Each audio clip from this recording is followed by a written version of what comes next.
الفكر يا إنسان لو أطلقته متأملا في قدرة الرحمن لخضعت إجلالا وتسبيحا له. السلام عليكم ورحمة الله وبركاته. calool istaaga ama calool fadhigu waa mushkilad marka dambe kugu keeni karta xanuuno halisa waxaana qofka calool istaaga ku keeni kara arrimo kala duwan sida qofka oo aanu jirkiisu helin jimicsi ku filan isla markaana caadaysta maalin kasta inuu fadhiyo waqti aad u dheer. dawooyinka qaarkood ayaa iyaguna qofka ku sababa calool istaaga.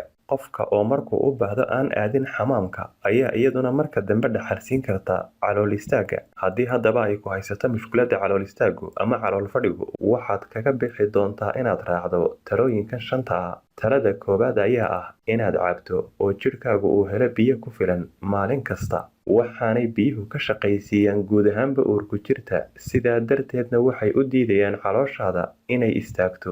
arrinta labaad ayaa ah inaad cunto cuntooyinka baal kale iyo inaad iska yarayso cuntooyinka cas iyo hilibka waqtiga aad ku jirta calool istaaga. arrinta saddexaad ayaa iyaduna ah in jirkaagu uu helo jimicsi ku filan, ugu yaraanna waa inaad maalin kasta lugaysaa 5 kilomitir. arrinta afraad ayaa iyaduna ah cabitaanka shaaha. daraasado dhowra ayaa lagu sheegay in cabitaanka shaahu uu ka shaqaysiiyo qaybaha kala duwan ee mindhicirada, taas darteedna shaahu waxa uu qayb ku leeyahay inaanay istaagin calooshaadu. talada shanaad ayaa ah waqtiga aad ku jirta calool istaaga waxaad ka fogaataa dhammaanba cabitaanada qasacadaysan. khudaarta kiwi waa khudrad ay ka buuxaan noocyada kala duwan ee faytamiinada aasaasiga iyo dhammaanba macdanaha muhiimka ee jidhkeen u baahan yahay. waana khudradda ay cunaan dadka ka cabanaya cillad ka haysata xagga neefsashada iyo sanbabada. waana khudradda ay cunaan dadka doonaya inay wanaajiyaan caafimaadka dheefshiidkooda. waana khudradda sidoo kale ay cunaan dadka doonaya inuu wanaagsanaado difaaca jidhkoodu. sidoo kalena waa khudradda ay cunaan dadka doonaya inay si dabiiciya u dejiyaan kacsanaanta dhiigkarka. waana khudradda ay cunaan dadka jecel inaanu xumaanin aragga indhahoodu. waana khudradda ay cunaan dadka doonaya inuu nadiif noqdo dhiigoodu.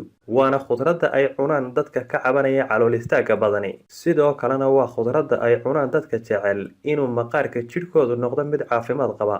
waana khudradda ay cunaan dadka ka cabanaya hurdo xumadu. waana khudradda ay ka buuxaan faa'iidooyinka aynu soo sheegnay iyo kuwo kaloo tiro badaniba. waana khudrad aad ka heli karto suuqyada khudaarta lagu iibiyo. waana khudrad loo cuno sidii tufaaxa oo kale. waana khudrad aad cuni karto xilli kastaba. waana khudrad dhadhankeedu uu soo jiidasho leeyahay. maskaxdu waa xubinta ugu muhiimsan jidhkeenna, waana ta amarka siisa ee ay ku shaqeeyaan dhammaanba xubnaha jidhkeennu. sidaasoo ay tahayna waxaa dhici karta arrimo laga yaabo inaynu inteenna badani si joogta ah u samayno inay yihiin kuwo khatar caafimaad u geysanaya maskaxda. haddaba barta lagu soo bandhigo arrimaha caafimaadka ee la yidhaahdo Daily Health Post ayaa lagu soo daabacay 10 arrimood oo la sheegay inay burburiyaan caafimaadka maskaxda, waxaanay kala yihiin 1. caajiska iyo wahsiga badan. caajiska iyo wahsiga badan waxaa jidhka ku keeni kara arrimo kala duwan sida jidhka oo dareema tamar yaraan iyo jidhka oo tabaya inay ka maqan yihiin qaar ka mid ah faytamiinada aasaasiga ahi. haddaba haddii aad tahay qof had iyo goor dareema caajis iyo wahsi badan, waxaa muhiima inaad ogaato waxyaabaha kugu keenaya caajiska iyo wahsiga badan ee xad-dhaafka, kadibna aad xalkama dambaysa ka gaadho si aanay saameyn xun ugu yeelan maskaxdaada. arrinta labaad ayaa iyadana ah quraac la'aanta. quraacdu waxay muhiim u tahay caafimaad qabka jidhka ee maalintaas.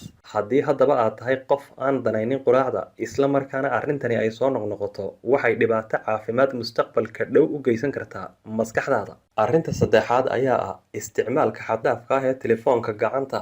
inaad si xad-dhaaf ah u isticmaasho telefoonka gacanta, gaar ahaan xilliga habeenkii ee aad hurdada gelayso, iyo sidoo kalena in marka aad seexanayso aad telefoonka dhigato barkinta hoosteeda ama sariirta hoosteeda, ayaa iyadana lagu sheegay inay keeni karto nooc ka mid ah kansarka iyo sidoo kale inay burburin karto caafimaadka maskaxda.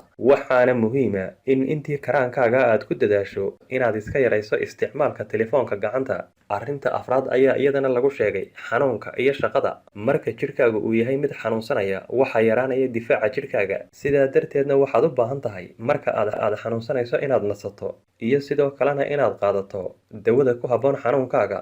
laakiin haddii arrintaa aad isilowsiiso isla markaana aad wadato shaqadaada maalinimo isagoo jidhkaagu uu yahay mid xanuunsanaya, waxay arrintaasi natiijo aan wanaagsanayn u geysan doontaa maskaxdaada. sidaa daraaddeedna waxa arrin aan wanaagsanayn lagu sheegay in qofku uu shaqeeyo wakhtiga uu jidhkiisu yahay mid xanuunsanaya. arrinta shanaad ayaa iyaduna ah ku talaxtagga cuntada iyo cabitaanada. inaad noqoto qof si xad dhaafa wax u cuna waxna u cabba isagoo jidhkaagu aanu u baahnayn, waxay arrintaasi ku dhaxalsiin doontaa xaalad caafimaad darro oo aan wanaagsanayn jidhkaaga iyo maskaxdaadaba. sidaa daraaddeedna waa inaad cuntadaada iyo cabbistaadaba ku salaysaa sidii uu inoo sheegay rasuulkeennu calayhi salaatu wasalaam.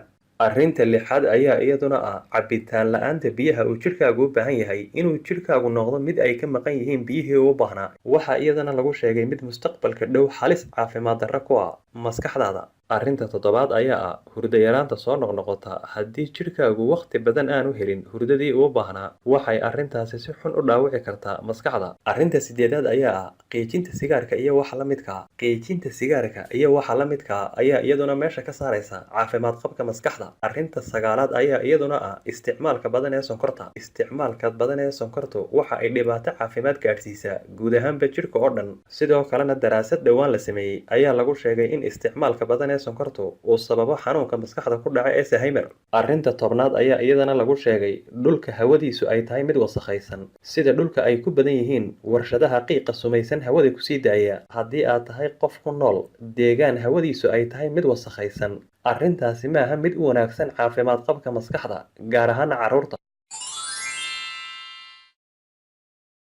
haddii aad isku aragto calaamado jidhkaagu aanu lahaan jirin markii hore, sida burooyinka, waxaa dhici karta inay yihiin wax iska caadiya oo aan dhib lahayn. sidoo kalena waxaa dhici karta inay hordhac iyo calaamad u yihiin xanuunno halisa. haddaba ninkan oo ku nool waddanka Baraasiil ayaa baabacada gacantiisa waxa uu ku arkay buro. sidoo kalena wuxuu isku arkay xumad xad dhaafa iyo miisaanka jidhkiisa oo si la yaab la hoos ugu dhacay muddo aan ka badnayn hal wiig. kadibna waxa uu la xidhiidhay dhakhtar maqaarka ah. hase ahaatee baadhitaan kadib wuxuu dhakhtarkaasi u sheegay inaanu ka helin wax cillada, waxaanu u gudbiyey dhakhtar kale. kadibna baadhitaan ay ku sameeyeen koox ka tirsan dhakhtarka labaad ee loo gudbiyey, waxay markii hore u maleeyeen inay cilladda ninkan haysataa tahay cillad ka imanaysa mid ka mid a halbowlayaasha wadnaha. hase ahaatee baadhitaan dheer kadib waxay dhakhaatiirtaasi caddeeyeen inaanay arrintaasi jirin, halbowlayaasha wadnihiisuna aanay waxba qabin, waxaanay u gudbiyeen dhakhtar kale oo saddexaad. isla sidii oo kale koox dhakhaatiir ah oo ka tirsan dhakhtarkaa saddexaadna waxay u maleeyeen inay arrintani tahay cillad ka imanaysa keliyaha. hase ahaatee baadhitaan kadib waxay iyaguna caddeeyeen inaanay keliyihiisu waxba qabin, waxaana loo gudbiyey dhakhtar afraad. waxaana baadhitaan culus ku sameeyey koox dhakhaatiira oo ka tirsan dhakhtarka afraad ee ninkan loo gudbiyey, waxaanay natiijadii noqotay inay cilladda ninkan haysataa tahay mid ka mida bakteeriyada halista ah, taasoo markii hore ka raacday cunto uu cunay. inkastoo haddaba ninkan laga daweeyey xanuunkii, haddana waxay dhakhaatiirtaasi hoosta ka xariiqeen muhiimadda ay leedahay in lagu baraarugo calaamadaha aanu jidhku lahaan jirin ee lagu arko, kuwaasoo noqon kara wax iska sahlan, sidoo kalena noqon kara wax hordhac iyo calaamadba u ah xanuunno halisa. ilaahay baana subxaanahu wa tacaala cudurka iyo caafimaadkaba haya.